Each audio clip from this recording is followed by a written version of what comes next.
Hello, everybody, and welcome to today's episode of the Social Marketing Academy. A big subject that we've been always thinking about in the back of our mind, I mean, if you're much like me, is security and security online, and how to keep not only yourself and your business, but also your family and friends and your network safe during the times when there's a lot of compliance issues. There's a lot of heightened security that's being put across by Apple and Android and all of these other platforms that you're utilizing. That is why I am bringing my good friend Scott Schober in. Scott's a security expert, and he's going to be talking about a lot of different security concerns that you have written in about. So we have some really great questions. I'm just looking at some of them right now. I'm really excited for us to dig in. So if security is something that you're very interested in, Scott is the person to listen to, and this episode is going to be extremely informative, especially going into a high volume end of the year. This is a time when the robocalls will go up, and there's going to be lots of phishing scams out there. So Scott's going to be able to jump right in there and help. So I'm going to let him in just a minute, and I'll tell you more about him in just a minute. But also, welcome to our show. You can listen to our show on any of the podcast platforms that you have, as well as you can watch us on YouTube. If you want to get more out of the show, please visit us online. Go salesandmarketing.com. It's www.gosalesandmarketing.com.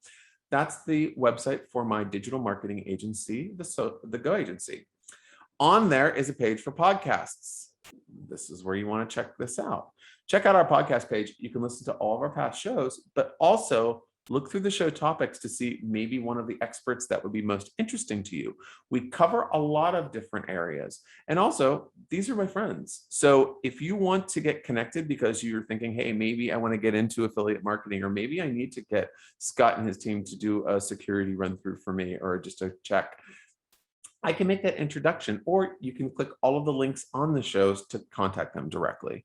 So very easily accessible, and that's the whole goal of our show. I want to give you access to my network so that you're able to learn, grow, and level up whatever business that you're working in currently. So let me get back to Scott. One more thing before I forget. I'm pointing at the screen. When you're on our website, make sure to sign up for our bi-weekly newsletter, which is called The Bulletproof Marketer. It is funny, it is factual, and it is very late breaking.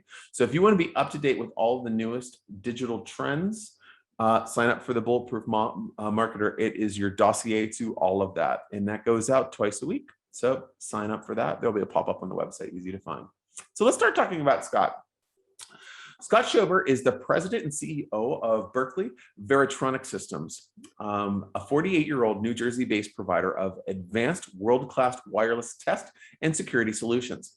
He's also an author of 3 best-selling books: Hacked Again, Cybersecurity is Everybody's Business, and Senior Cyber.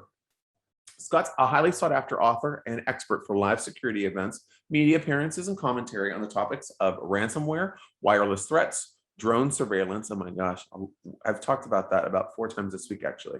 Drone surveillance and hacking, cybersecurity for consumers and small businesses. He's been seen all over the place, so you're probably going to recognize him. He's been on ABC News, Bloomberg TV, Al Jazeera America, CBS This Morning, CNN, Fox Business, and so many others. He also serves as a CSO and chief media commentator for Cybersecurity Ventures and sits on several cyber advisory boards for various companies. So this guy is the guy to talk to when we're talking about cybersecurity. So I'm so pleased to have him on today to answer the questions that you have sent over the past few weeks about him coming on. Here he is, Scott. Thank you so much for joining us. Welcome to the Social Marketing Academy. Hey, thanks for having me. Look forward to a nice conversation. Yeah, fantastic. I was just telling a little bit about you to all of our listeners, but is there anything that you'd like to do as an introduction to yourself? No, I'd just like to share with everybody. I love talking about cybersecurity, wireless technology, and I try to always impart and share tips, just things that we can keep safer in our lives and in our business. And I think that's really important, that sharing of information. Helps me keep going and keeps me energized, but it also helps people hopefully stay safe from cyber criminals. Absolutely, and it's it's such a growing concern, and I think that that's kind of it's like saying the next big thing is going to be video marketing, and then it never really hits. Cybersecurity has always been hitting, and it's always been like top of the news cycle at many different points throughout the year. One of the things that I've noticed quite a bit is the focus on seniors, Mhm. and I guess I want to say vulnerable people. But why do you feel that so many seniors and elderly are often targeted by cyber criminals and scammers? And what advice, you have so much experience, you wrote 3 books about this, come on, what can they do to stay safe? Yeah, yeah, certainly. Well, I think, and kind of to back up a little bit to give it some context, Yeah.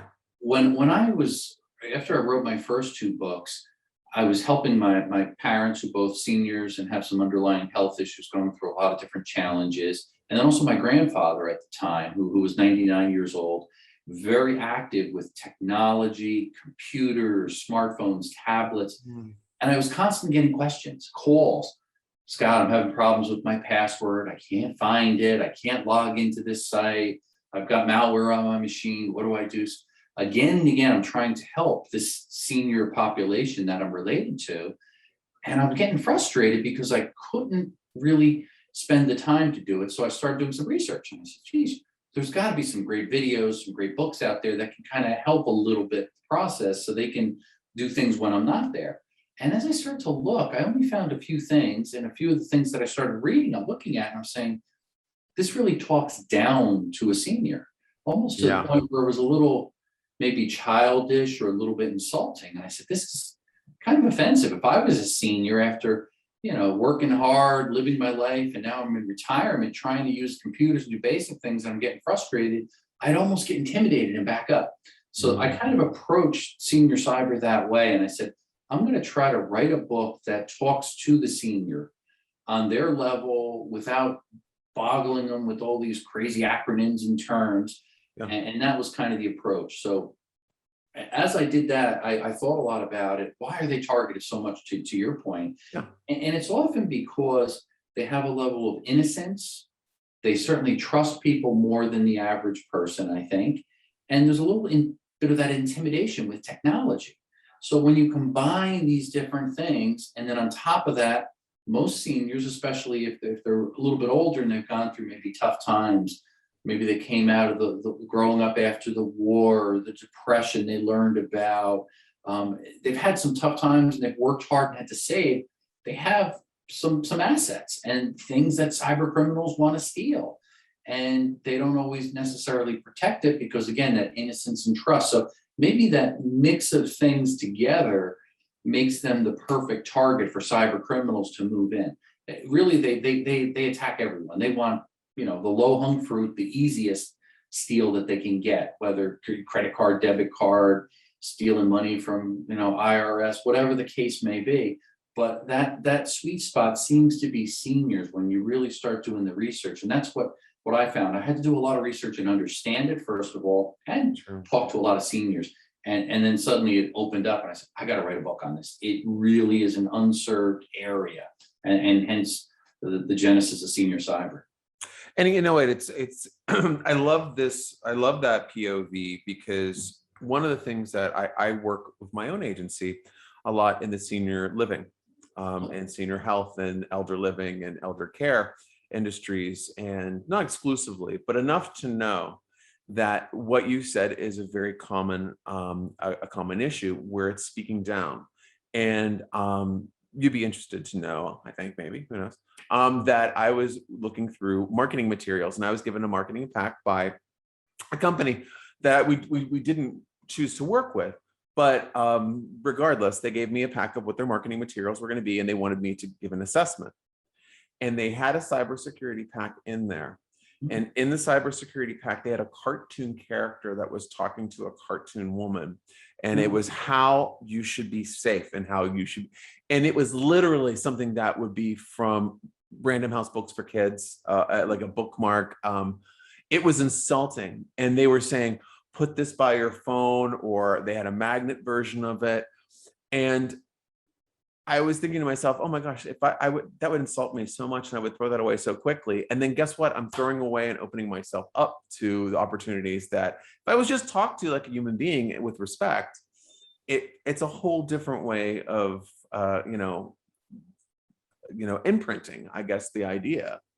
So it's interesting because I think that you do have to kind of see why, you have to dig in to see why it's happening, and finding out those levels of innocence, and finding out that it's not blind innocence. It's not these people have had amazing lives. It's just an area that they're just uncomfortable with a little bit.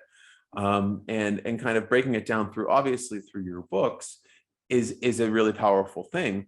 So what is your first piece of advice really on how they can stay safe, seniors in particularly? Well, I think one thing that I've learned, and I guess this is true for seniors and all audiences. Yeah. I do a lot of public speaking. In fact, I'm going to be heading out tomorrow, heading out to Iowa to a cybersecurity conference. So I'm talking to cybersecurity practitioners and experts, seniors, a lot of different groups, universities, you name it. And the common thing with all the different groups is people say, you know what? They're going to steal my information. I have nothing to hide. What's the big deal? I hear this kind of like almost a complacency, like I'm giving up. Why bother? And that's another thing that really starts to bother me, because all of us have valuable information. Personal information is extremely valuable. You can put a price tag on all personal information. From a cybercriminal standpoint, you go on the dark web and you can see, what does it cost to buy somebody's identity? What does it cost to buy a stolen credit card, debit card, whatever it is, driver's license? Everything is for sale. And it's a shame, but it really is true. So I think it's important to kind of back up from that and kind of just set the stage and realize all of our information is valuable and it is important. And it's important for us to take cybersecurity seriously to ourselves. Once we can kind of get past that, then we can learn how to start protecting it. And the things that I typically share, especially in senior cyber, are not big spends. They're not super techie complicated. They're really what I call best practices, simple things that we could do. And I usually start out, and as you flip through the book, you'll probably see it. A lot of it's things like simple passwords, understanding passwords. What is a strong password? It's something that is long, that takes a long time for a hacker or automated tools to actually crack. And once we realize that, we realize the importance of making it strong and obscure, and then probably more important, how to remember it. Either using a passphrase that we could use that starts off with a letter for each word and alternate upper, lowercase, and then add in there some numbers and symbols, but things that are not related to us, things that are not found in a common dictionary. If it's something you could read out of the password, it's not a good password. Any common words, pet names, birthdays, things like that, the very common things that we all hear all the time, yet many people still do it. And on top of that, I always preach and emphasize one of the most important things when you do create a long, strong password, it's important that you manage it properly. You use a password manager, or for some older people, they're not comfortable using technology to store their passwords and remember a big, long, strong password to access it, and encryption and so on and so forth. Then I encourage, get a little black book. Maybe they write recipes down, they write phone numbers down. There's nothing wrong with that if you apply layers of security. In other words, take your little black book, which I have, and I do use this. I preach it and I actually do it. I use Password Manager. I use keychains to manage my passwords for browsers, but I also use a black book for my real secure stuff. Lock safe, locked office, locked building, cameras, alarm. Layers of security, which we all resonate and understand with, keep things secure in cybersecurity as well as our home. We could relate to locking our home more than just a simple lock on our door, but deadbolt, camera, alarm system, FIDO stickers, whatever we do helps put it in perspective. So it's important to do that. And then the final thing, which again, these are the baseline best practices I always talk about, right? Not to reuse the same password across multiple login sites. That's the number one no-no. Why? Because more than 50% of Americans, young and old, do this. So if they sign up for Facebook because they hear their friends on Facebook to share pictures, hey, that's great. Again, create a long, strong password.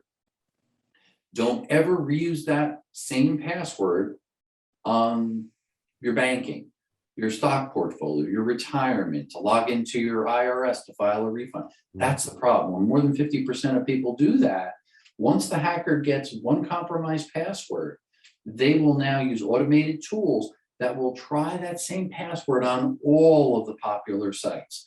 So once they get into one, every time you reuse it, now they have access to get into all your accounts. They change the passwords, they take it over. And people don't seem to get that yet. Yeah. And I think that that's a major problem.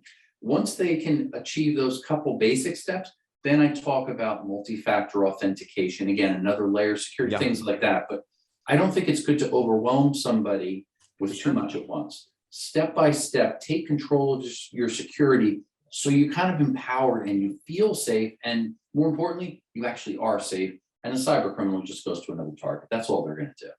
Yeah, absolutely. It's interesting that you say the little black book, because my mother recently was asking me, I wanted to get a planner. I can't find a planner, and I said, well, what do you need a planner for? What are you planning? So my parents are in their 70s, and she was like, no, I need a password planner. And my dad was like, why are you writing down your passwords? You don't need to do that. You have the computer to save it on your phone. And I said, well, Mom, why are you doing that? Why do you feel like you need to do that? And she's like, because I feel like these are my high level things that I want to keep the safest. Mm-hmm. And I asked her, I said, well, what's the only problem that you have with that? Do you have any issues keeping that up to date? Or like, what do you do with it? And she's like, only sometimes I can't read my own handwriting. And I said, well, you know what? If that's the worst case, you can always reset your password because you know where it's going to be sent to. So, there is a fail safe. But I walked away from that and I was kind of just like, you know what? There's so much value in that.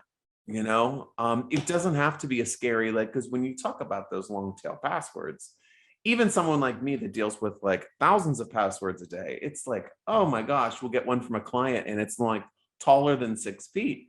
And I got it. I'm going to remember it. I'm going to figure out how to do it. But is there a such thing as too long, or is it too difficult?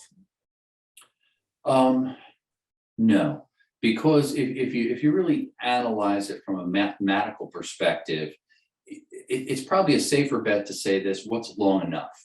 So when you're at the point where it's 10 to 12 characters, and if it allows you to do alphanumeric and symbols in the mix, so it's completely obscure, then it's going to take thousands of years to crack.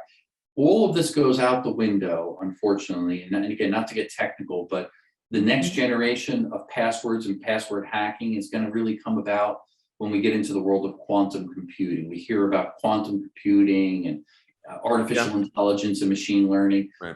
Once all of that happens and we get into that next stage of things, which is kind of happening in the next few years, no matter what level of encryption that you could have AES 256-bit encryption, type 2 DoD certified, it'll be hacked like this. So really long passwords that are hashed and encrypted are going to be easily hackable. But don't worry about that right now. Worry about that in a few years. So really, we got to worry about here and now. Create that 10 to 12 character strong password. Write them down if you're not comfortable with a password manager.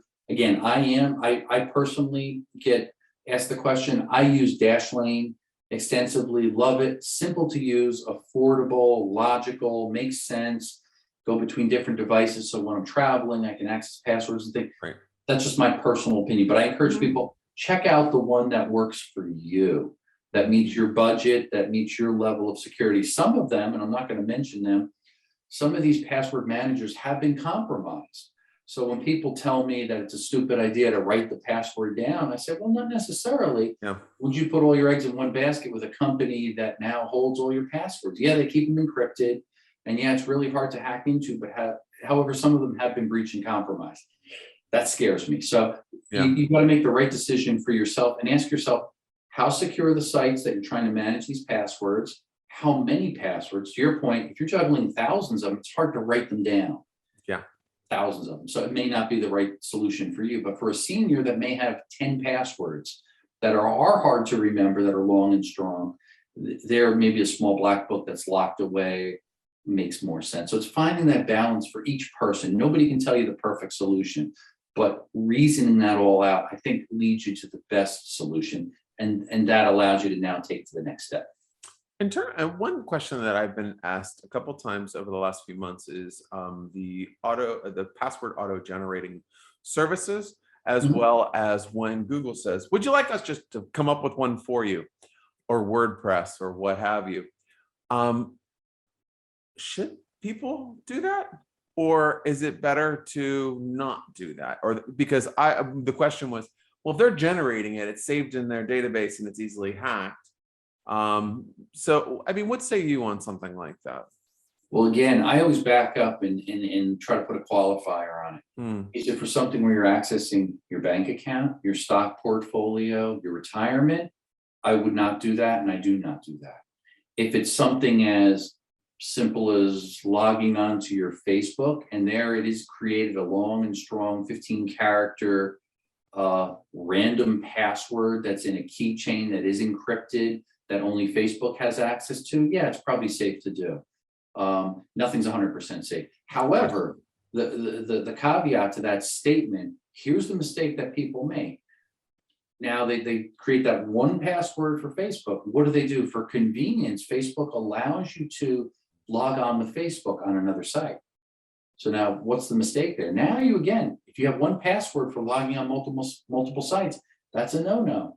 Because again, if that one password is ever compromised, you say, well, I logged onto my Expedia account through Facebook, and if that's ever compromised, now you have multiple things that you have to worry about. So you really want to do it. It's all about managing and mitigating risk, the world of cybersecurity. Nobody's got the magic silver bullet. I certainly don't. My company was targeted and hacked. My first book hacked again, debit card, credit card, Twitter account, $65,000 taken out of our checking account. Wow. I'm a cybersecurity expert and I run a security company. What does that tell you? Nobody is secure. JP Morgan, one of the largest banks in the world, with some of the best cybersecurity, compromised. So that tells us we need to do the best that we can with what we have, but realize nothing's 100%. So we constantly have to improve our security posture and stance to stay one step ahead of the cyber criminals. That's really what's important.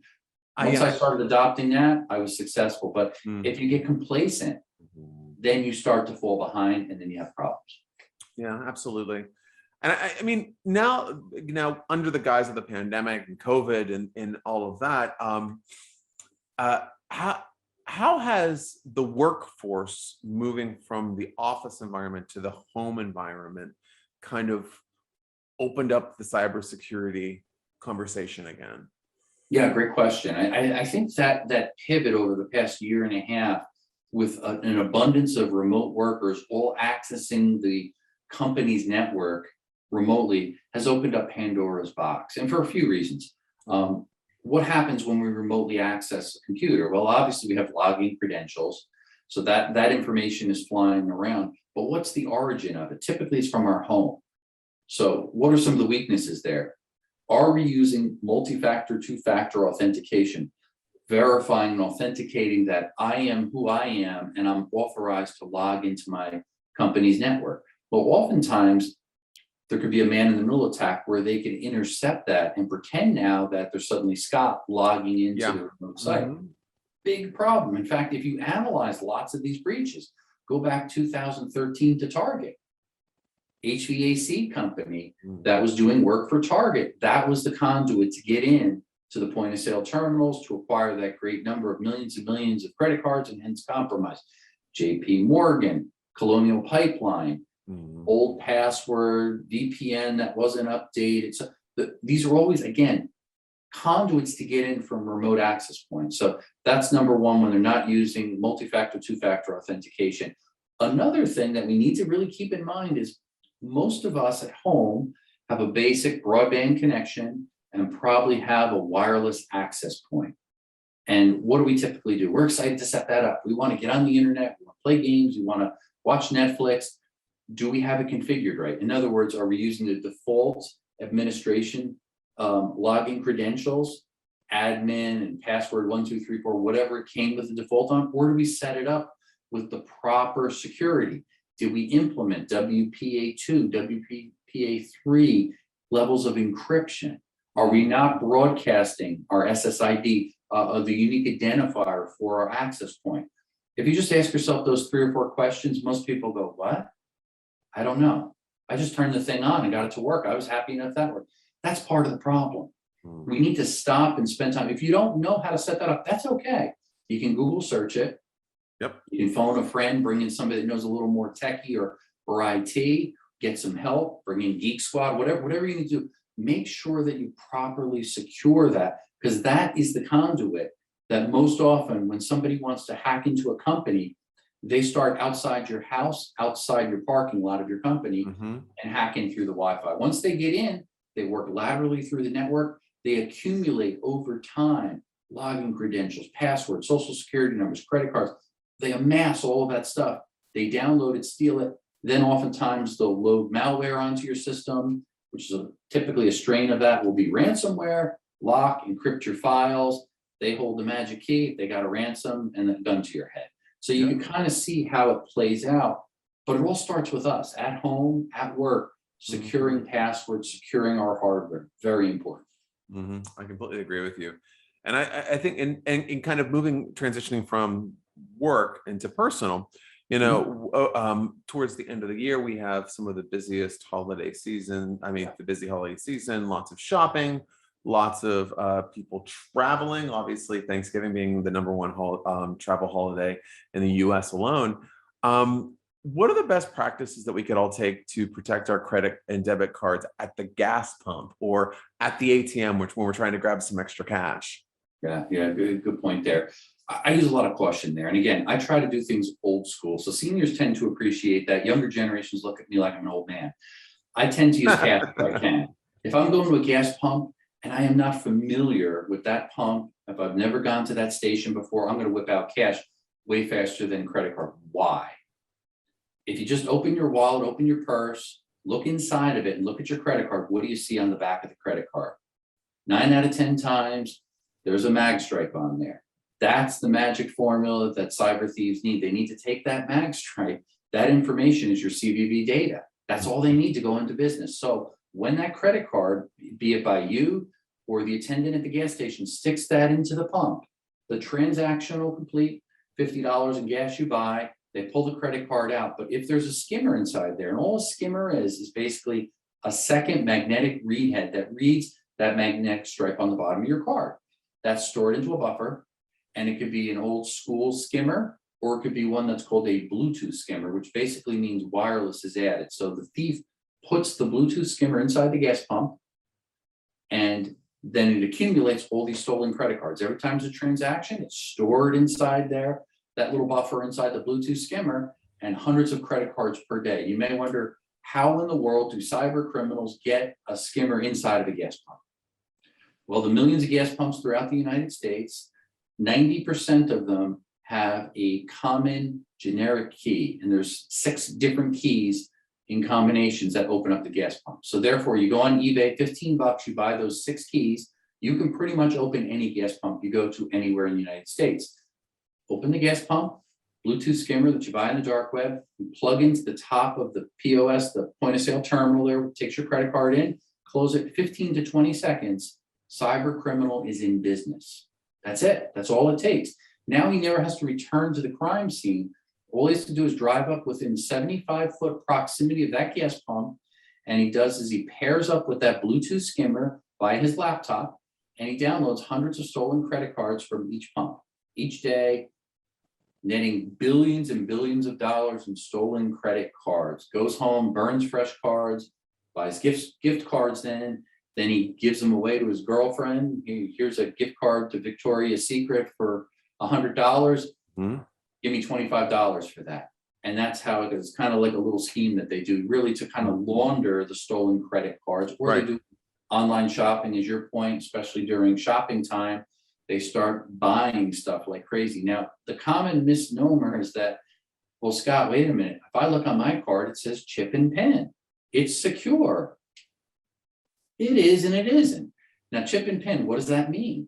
That means it's got a microchip in there that communicates, tokenized encrypted connection there. So it is secure, yes.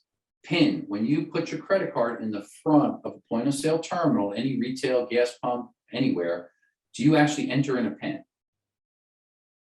Most people say, no, not unless it's a debit card. You're right. Because true chip and PIN means you have to enter in a code. What we talked about earlier, layers of security, another layer of security. What they found in the United States, most Americans are too lazy to remember yet another code or PIN or password. So they do what's called chip and signature. So now I can just stick my card in front of a point of sale terminal and I can sign Mickey Mouse at any store. No one ever checks my signature, and they validate the signature based upon whatever I scribble or don't scribble on the back of my card. Not secure. No.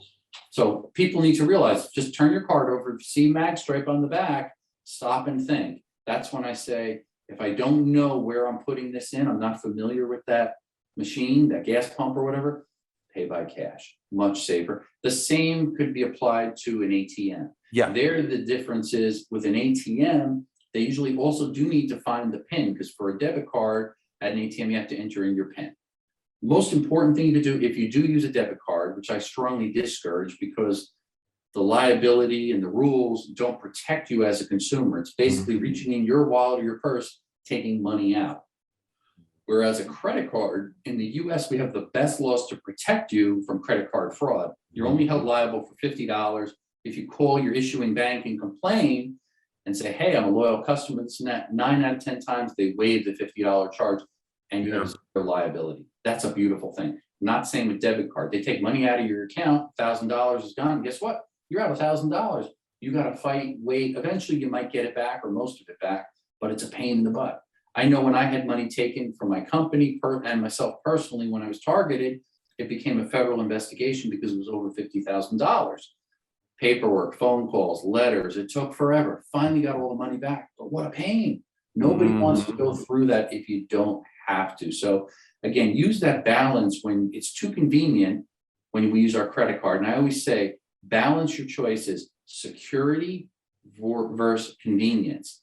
When there's a trade-off there, I always opt for security, which is not that convenient. And that sometimes helps us put things in perspective. So stop, analyze it and say, wow, this takes longer, but it is more secure. Go for the security. It'll save you just about every time.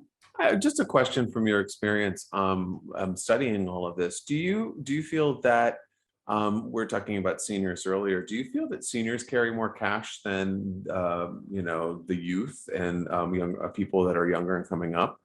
Yeah, absolutely. I see that more often. Statistically, seniors will have more cash on them. They probably won't frequent the bank as much, or when I say bank, I should say ATM. They're not using a debit card, because you look at a younger generation, they're very apt to just stick a card in and pay the $2, $3 fee or whatever it is and grab a quick $20 to go get a burger or something. Now, seniors are a little more frugal and think about it. I'm not going to spend $2 to get my access to my money. I'm going to go once a month to the bank, cash in my Social Security or pull out whatever, or keep some money under the mattress or keep some money hidden in a safe. Most common place, one of my books I share, is in the freezer. So don't keep your money in the freezer, because thieves know that. Just an FYI. Have a safe that's bolted into the frame of your house or the floor, so it cannot be lifted up, regardless of how heavy it is. A lot of thieves come in with a little dolly or something. They don't even try to open the safe. They just throw it on a dolly and wheel it out. Yeah. Don't care what damage is done. So having it bolted in properly, that's why there are those bolt patterns to drill through. Have a professional installer do it if you don't have the tools for it. It will save you. And then put your valuables, your passwords, your jewelry, your money into that safe, because most properly built safes take hours to drill through.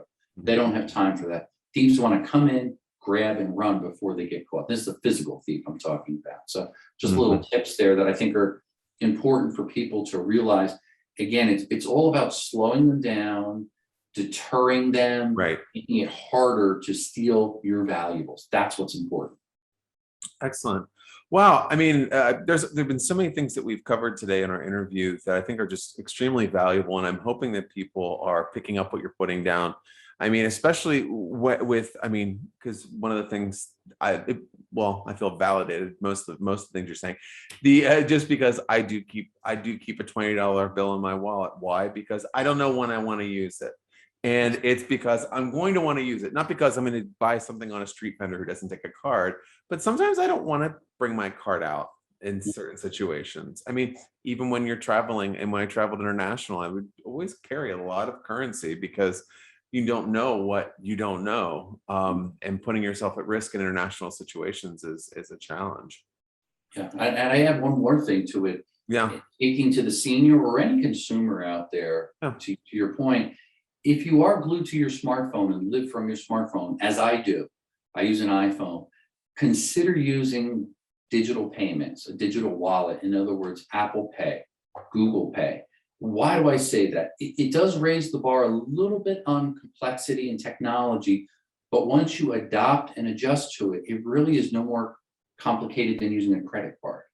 What it does is it gives you layers of security, and the beauty of it all is in your said device, your Samsung, your Apple, whatever, you can then pay from that piece of hardware, your smartphone. You authenticate it by unlocking your phone.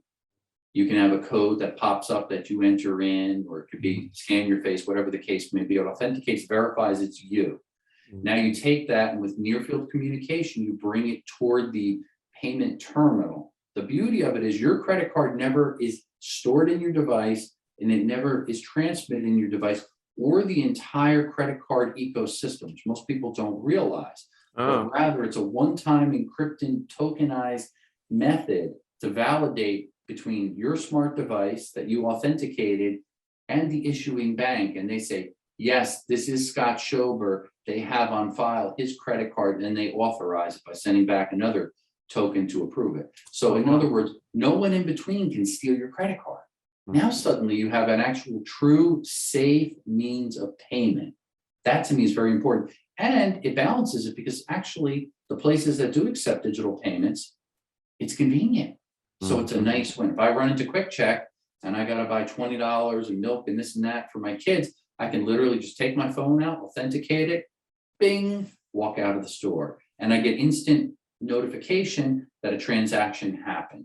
And it's linked and tied directly to my credit card associated to my bank account. But again, that information is not sent through the processing system, and the merchant is not going to be compromised there. That's a beautiful way to do it. I don't know why more people haven't migrated over to that. I think there's that uncertainty or fear, perhaps. Oh yeah, for sure. But it's convenient. It really is, and it's very secure. Oh, okay. That's a great tip, because I was always a non-believer on that as well, because I always felt that someone's going to hijack some part of that, or it's unsafe. But it's really refreshing to hear that, because I can do this on my Apple Watch if I wanted to. And that's Absolutely. so Extremely safe. it's very convenient. Okay, that's excellent. That's a really great tip. Now, Scott, we're going to wrap up now. Is there anything that additionally that you'd like to add, or want to tell people where they can find you? Yeah, absolutely. Well, they could certainly go to my website. It's basically my name, scottschober.com. And if you do go there, feel free to peruse through, because I do have tons of blogs. There is videos. I have a lot of articles there. There's tips that you can download for free that just are basic practical steps that you could take. I detail a lot of them in my books as well. And if you fill out, there's a little form there with the email. If you have questions, I always tell people, feel free to email me. I get questions pretty much every day now. I'm happy to respond. I don't charge or send you a bill. If I can answer it and help you, I'm happy to do so. I'm here as a resource to hopefully help people to stay safe in this world. Excellent. And if anybody wants to find any of those links, we have all the links on the description of this podcast. Scott, thank you so much for your time. You're a fantastic interview. I learned a lot myself, which is good. Folks, we have some really great episodes coming up going into the holidays. So please do tune in for our future episodes. Again, like I mentioned, go to gosalesandmarketing.com. That's for the Go Agency's website. There you can sign up for the Bulletproof Marketer, which is our bi-weekly digital email blast that keeps you up to date with trends. But until next time, thanks for joining us on the Social Marketing Academy, and take care of yourselves.